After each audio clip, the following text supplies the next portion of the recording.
बड़ा देव की जय। और साथियों, आज जहां तक हम पहुंचे हैं उसमें हमारे पूर्वजों का बहुत बड़ा आशीर्वाद है। उन्होंने जो संघर्ष करा, जो लड़ाई लड़ी, आज उसी का प्रतिफल है कि आज सबको यहां पर अपनी आवाज रखने का मौका मिल रहा है। हम सब लोग भाई हैं और एक दूसरे के सुख दुख में पूरी ताकत से खड़े हम दो लोगों को रहना है। ये एक ऐतिहासिक मौका है क्योंकि अब झाबुआ का डंका सिर्फ मध्य प्रदेश में नहीं, पूरे देश में बजेगा। बजेगा कि नहीं बजेगा? झाबुआ का डंका पूरे देश में बजेगा कि नहीं बजेगा? पूरे देश में बजेगा। और हमारी जवाबदारी है कि हम अपने क्षेत्र को इतना मजबूत कर लें कि जो भी इसको इधर उधर करना चाहिए, क्षेत्र इधर से उधर नहीं होना चाहिए। क्योंकि हमारी ताकत हमारी जमीन है, हमारा जल है, हमारा जंगल है। और इसी की लड़ाई लड़ने के लिए आज राहुल जी ने पूरे देश के आदिवासियों की कमान मुझे सौंपी है। मैं राहुल गांधी जी को धन्यवाद देना चाहता हूं कि एक झाबुआ के युवा को उन्होंने दिल्ली तक पहुंचाने का काम करा है, पूरे देश का नेतृत्व करने का मौका दिया है। मेरे से पहले जो अध्यक्ष थे उन्होंने भी बहुत बढ़िया काम करा, आदिवासियों को पहचान दिलाई। और वो 80 साल के थे और आज एक 40 साल के युवा को पहली बार पूरे देश में देश का अध्यक्ष बनने का आदिवासी कांग्रेस का मौका मिला है।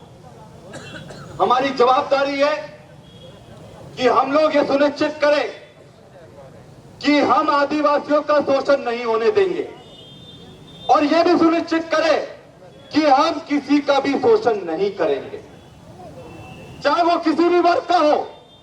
ना शोषण करेंगे, ना शोषण होने देंगे। हमें सबकी आवाज बुलंद करने का काम करना है।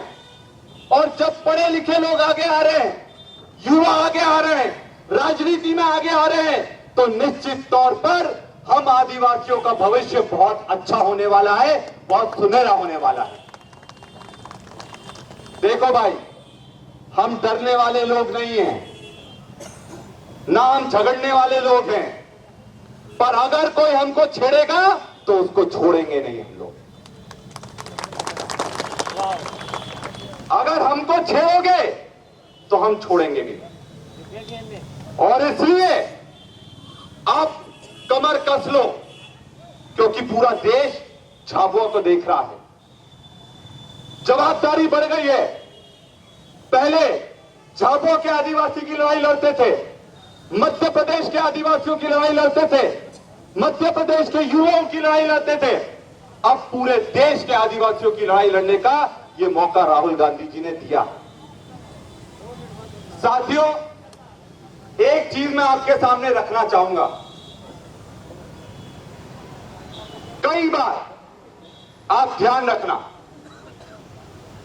अब क्योंकि राष्ट्रीय अध्यक्ष आदिवासी कांग्रेस का राहुल जी ने बना दिया है, बहुत सारे लोग बरगलाने के लिए आएंगे, आपको बहकाने के लिए आएंगे।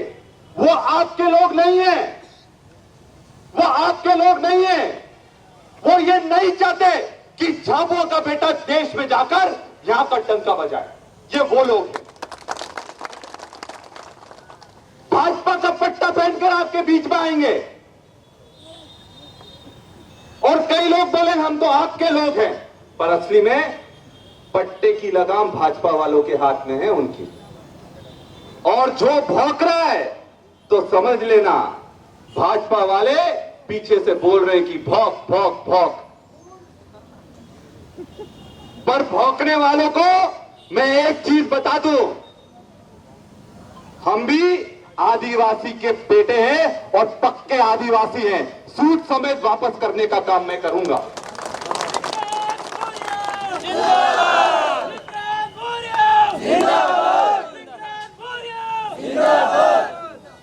एक कहावत है कि जब कुत्ता, बिल्ली, बकरा, सुअर, भेड़िया एक ही तट पर पानी पीने लगे तो एक चीज समझ लेना, दूसरे तट पर शेर खड़ा है, इसलिए सब लोग एक हो गए। ये सब लोग एक तभी होंगे जब इनको पता है कि वो शेर खड़ा हुआ है। और आपको बता दूं, ये याद रखना, इतिहास गवाह है कि हमको किसी और ने नहीं, अपने वालों ने ठगा है, ये चीज ध्यान रखना। टांटिया मामा, आपको पता है टांटिया मामा को पकड़वाने वाला कौन था? नाथू सिंह था। बिरसा मुंडा को पकड़वाने वाला कौन था? जयपाल नागा थे। ये भी समाज से आते थे, पर ये नहीं देख पाए कि एक समाज का बेटा देश के लिए लड़ाई लड़ रहा हो, और इसलिए अंग्रेजों के साथ मिलकर उन्होंने उनको पकड़वाने का काम करा और उनके कारण वो फांसी पर चढ़ गए। आज के जमाने में भी ऐसे जयपाल नागा हैं, ऐसे नाथू सिंह है, इन लोगों से हम सबको सतर्क रहना पड़ेगा। और समाज को अगर सुधारना है तो समाज के अंदर से जितनी भी बीमारी है, हमें उसको काट कर फेंकने का काम करना पड़ेगा। हमारा समाज अंदर से मजबूत रहेगा, हमारे समाज की कुरीतियां खत्म हो जाएंगी, तो हमारा समाज अपने आप मजबूत हो जाएगा। एक चीज याद रखना, दूसरे समाजों में अगर उनके समाज का बेटा आगे बढ़ता है तो उसको आगे बढ़ाने का काम करते हैं। हमारे समाज में अगर हमारा बेटा आगे बढ़ रहा हो तो उसे पीछे खींचने का काम नहीं करना। सही है कि नहीं? समाज का बेटा अगर आपका नाम रोशन करेगा तो अच्छी बात है कि नहीं है? बढ़िया बात है कि नहीं है? असल बात है कि नहीं है? तो समाज के बेटों को आगे बढ़ाने की जवाबदारी आप लोगों की है, और आपकी और देश के आदिवासियों की लड़ने की जवाबदारी, उनके लिए लड़ने की जवाबदारी मैं लेता हूं। जहां भी किसी को दिक्कत होगी, पूरे प्रदेश पूरे देश में हम लोग ताकत से खड़े रहेंगे। और याद रखना, आज यहां पर मैं पहुंचा हूं तो मेरे माता पिता के आशीर्वाद से, मेरे भाइयों के आशीर्वाद से, मेरी बहनों के आशीर्वाद से, मेरी माता के आशीर्वाद से, आप लोगों के आशीर्वाद से ही आज मैं पूरे प्रदेश के साथ साथ पूरे देश का अध्यक्ष आदिवासियों का बनने में सफल हो पाया। तो मेरा साथ दोगे कि नहीं दोगे? जरा हाथ उठाकर बताओ, साथ दोगे कि नहीं दोगे?